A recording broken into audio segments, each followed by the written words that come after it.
South don't look like me, right? But I saw the skateboard community literally come in and save protesters from beatings. And then they got really frisky and they started attacking back. And I was like, this is, although I don't want violence in the streets because those kids deserve to grow to be adults without being soldiers against the state that their parents pay taxes to. It impressed me that the proletariat showed government that you work for us. And in this moment, we are exercising our right to make public display of the evil that has happened.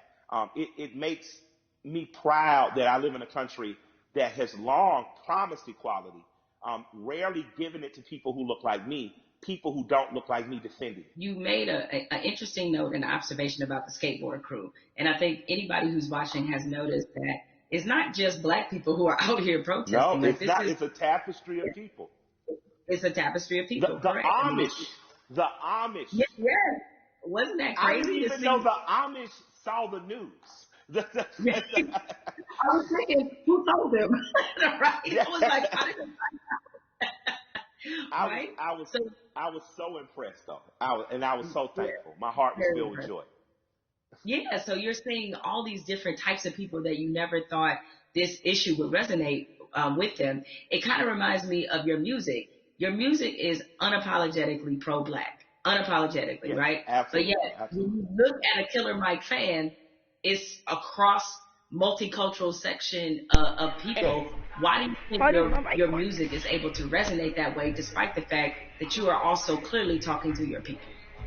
Yeah, I'm proud to be me. I like me. I like black people. I'm not making no excuses. I'm not making no apologies coming in the door. Oh wait, I'm in love with us. And because I love me, it has nothing to do or affecting my love of others. Yo, nobody watches my stream. With East Indian cousins, Raj and Neil. They own the store right next I'm to gonna be right back. I'm just gonna mute my mic and scream as loud as I can. Big guy from Atlanta, you know about the store right next door. These guys have always just been good to me. Raj went to India. He came back, brought my wife incense, these beautiful little elephant characters. Oh. He's proud to be Indian. I've learned about being Indian from my Indian friends. When you're truly who you are, how could you be offended? How could you not love it or like it? Like, man, I'm a part of the original people on Earth. I'm from the yeah, if you're wondering, by the way, after this, I'm gonna play just normal battle royale. Or not from a place of needing someone to be below you. There's no reason for people not to like me. I like you. I got plenty of heroes that don't look like me. There's a portrait of John Brown on my wall in my basement. Okay, it's laser beam, bro. It's laser beam, fam. But it's laser beam. Like people who look like it's like laser beam trying to go undercover. I didn't say good enough. This. I didn't say evil. Look what he's doing. I said he's trying to fake us. I'm from a great. He's trying to fake us out. And if you can't accept that, then maybe I'm not it's for you. Black, but I believe that because I am simply who I am, I believe that gets accepted. Because you know what? I remember being on the tour bus, and I'm on there with a bunch of Northeasterners because my rap partner is a white guy. I have a skateboard. And I post that. We're on there and watching swamp people. Post that on my YouTube laughing, one day. and I come up and stand into the front, and I look at it and I start smiling, and I look at the room and say, I got more in common with them. I know my dog is not not and I just right walk now. to the back. Now, because it's the truth. I'm a Southern boy. My grandparents from Alabama and rural Georgia. I grew up more like people on those shows. So I think across cultural lines and across racial lines, people identify with me, but just because I'm your typical American Killer guy. Mike. And I have some special things. I'm not going to deny. I don't even know who Maz is. Smart kid, went to Morehouse, had understanding some cool stuff. I married a beautiful woman, that helps, But I think that ultimately what resonates with people is that I'm a regular guy. One of my best friends in the world is a white guy from Brooklyn. So I think that people understand that I have the ability not to look past your race or ethnicity, not to look past who you are culturally, but to look at it and love it and learn from it without wanting to co-opt it or be it. What you're talking about in a very succinct and robust way is really allyship. And that's been a word that, you have it sounds like you have a lot of really great allies that are in your life. Now in this moment, I've gotten the question constantly, I assume you have too, about how to be an ally.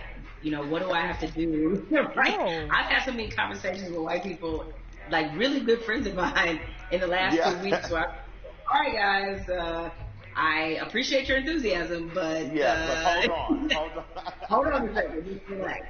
But nevertheless, that being said, is that what would you say to somebody who wants to not only be an ally but be a good ally? Come here. You want to be a good ally in this corporation, white person with the means. That's a worthy allyship. On the ground level, if you're just working hard every week, you don't know what to do. You're an electrician, you're a plumber. Grab one young man who doesn't look like you, a young woman, and teach them that. I can't believe that. Somebody watching me, though. Allyship isn't just throwing the money. But if you got the big money, put it towards somewhere. But on a very real and basic level. My son had an accident with a man named Kiki. I bought my son a car. My son Malik with a very pretty girl in the front seat, rear-ended this guy.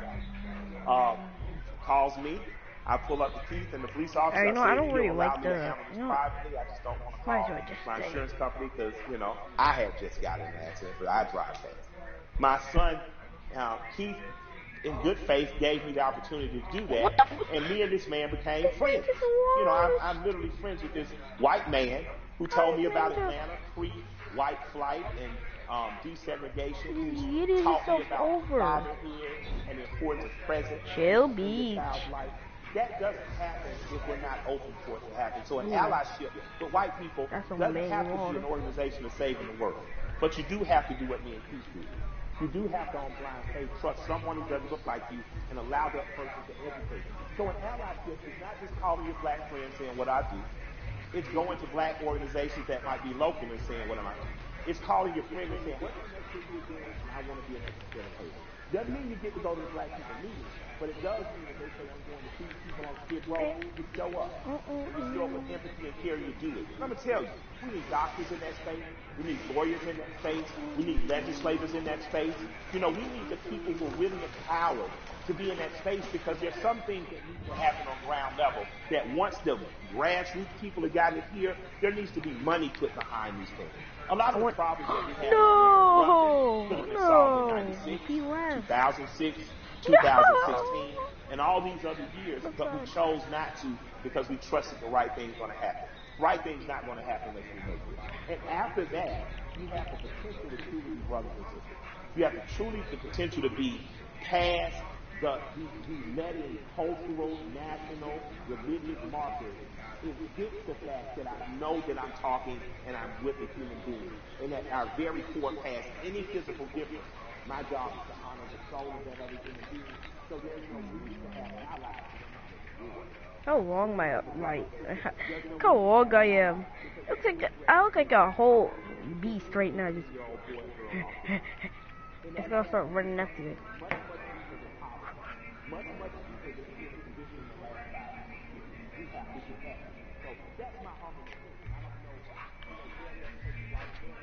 I'm going back to it.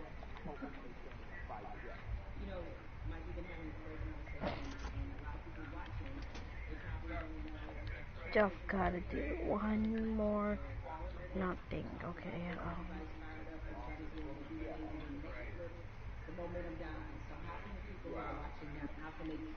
This conversation with from this momentum going.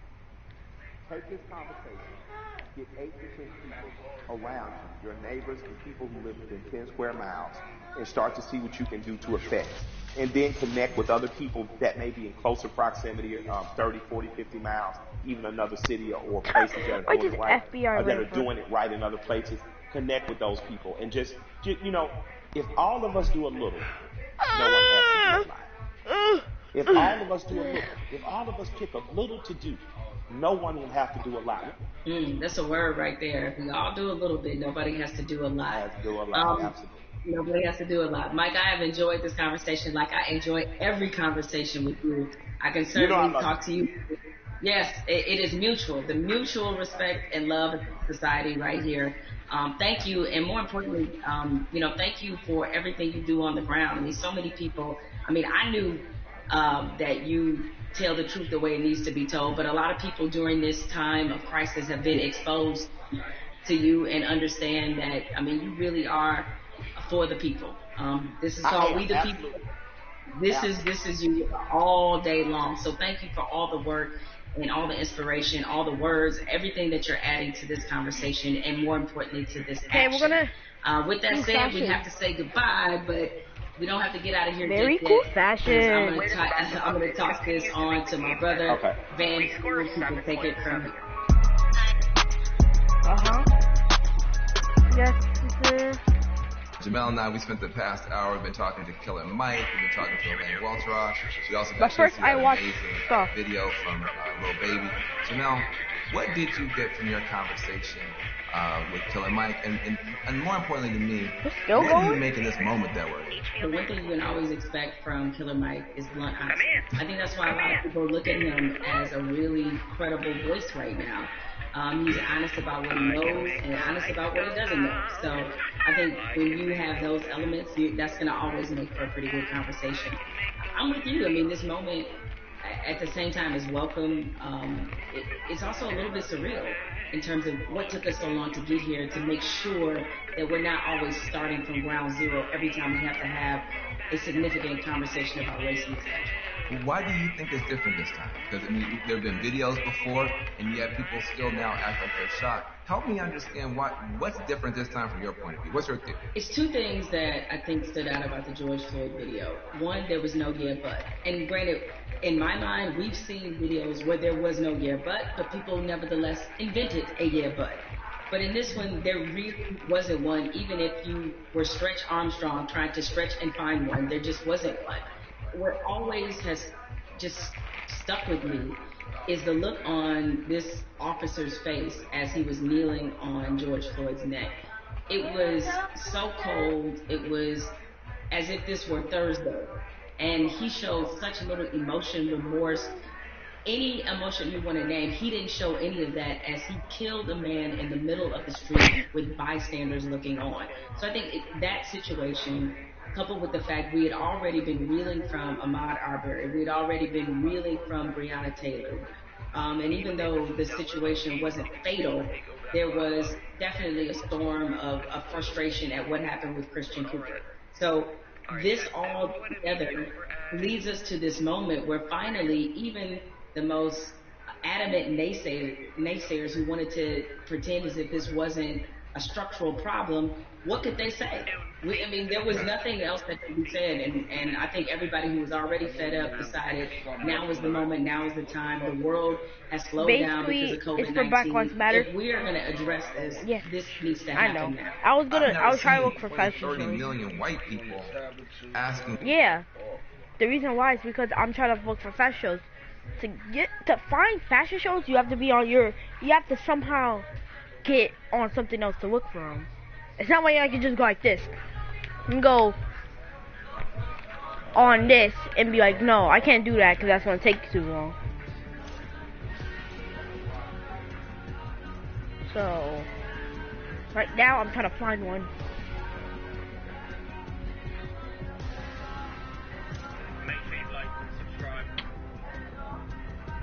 Nobody.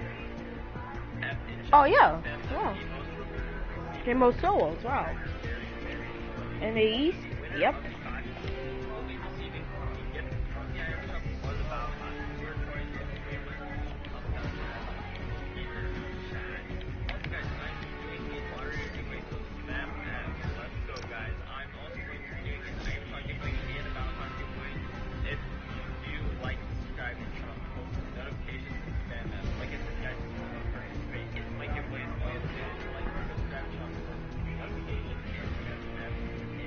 Yeah, but I'm on NA East.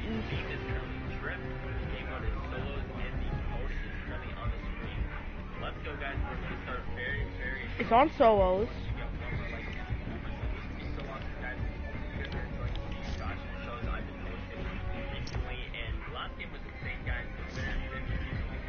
Let me try to redo the code.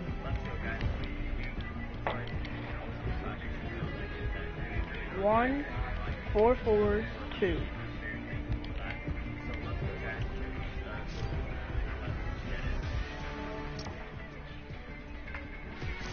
Nope. Set up.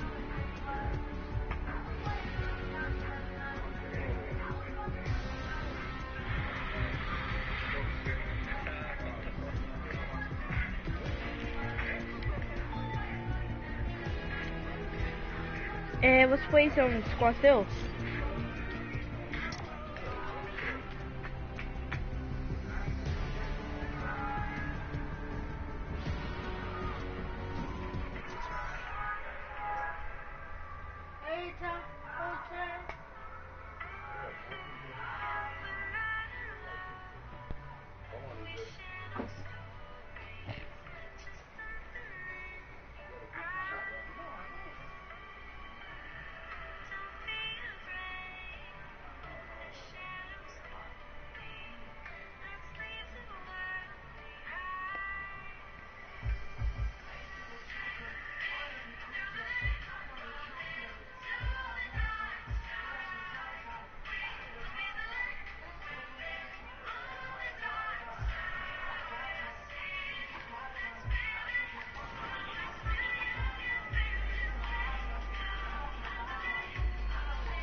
Wait, I'm at a video clip.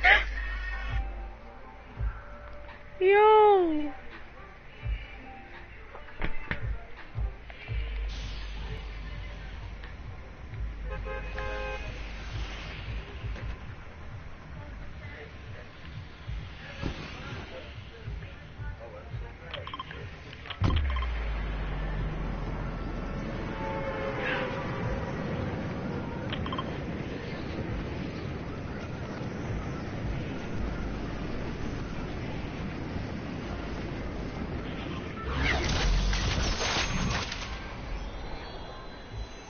This is just Ooga Booga all over again. Ooga Ooga. Hey, ah.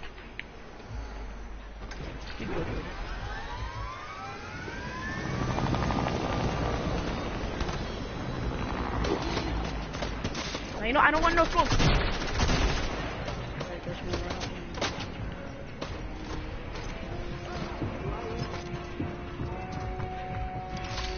Sniper. Oh, I swear, sniper. I hear a pistol. I just lasered up. Come here, boy.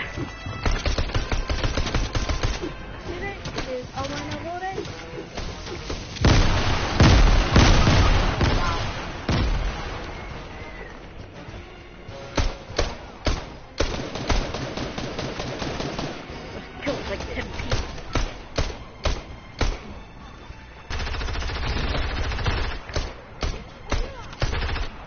I'm leaving. I ain't.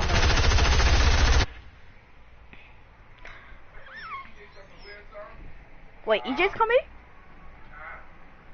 EJ's coming? Where? With us. Well, where I am going. Yeah, you going to the cookout too. Oh, well, okay.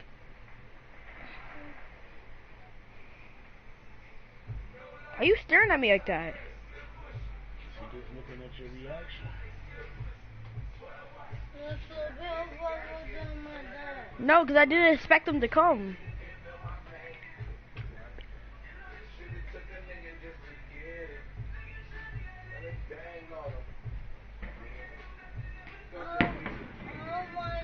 Do they have fireworks? Probably so, but they don't have a lot of fireworks ahead. Okay, because if they don't, then that just makes 4th of July nothing, basically. Can you... Okay. Your dad gonna be there too. Oh. Look what you doing, man. Sorry. You thought. He don't drop your phone off the floor. Tell him the floor. He better not. He better not. phone. Now don't drop that phone in the Oh. floor. Now you, Oh. no. No, no, no, no, no. And you dad buy your new phone Oh. and just, And now it's and just don't drop his phone on Ooh, his I'm floor. gonna drop it. I'm gonna drop it, DJ. I'm gonna drop it. No, I don't dropped drop it. Don't drop it. Don't drop it. Remember that thing? I told you that. And EJ, don't even think about it. Bye. Bye. Okay, never mind. If you go, I know. I mean, I stayed.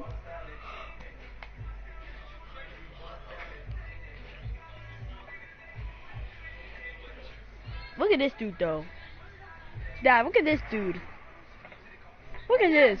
I'm not doing. I'm not doing. Look at EJ. I'm not eating. I'll take a gun. Dad, look. Now look what he's doing, though. I'm not eating. I'll take a gun. I judge you. I'll take a gun. I judge you. I'll take a gun. What's up with Look, that? Dad. What's that? What's that?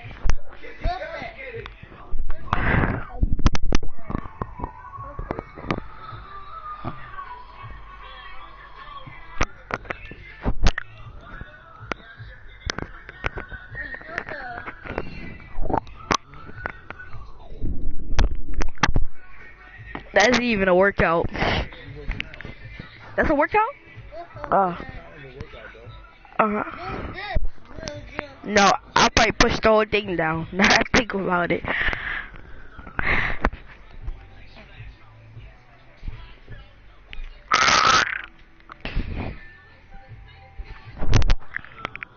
Hey, yo, don't put that around your neck. No. Don't put Yeah. Are you gonna choke yourself? No. Take this off my neck. Help me. Help.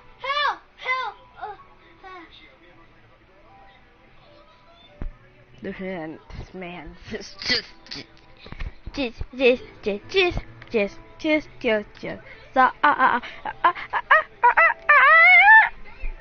And then I died.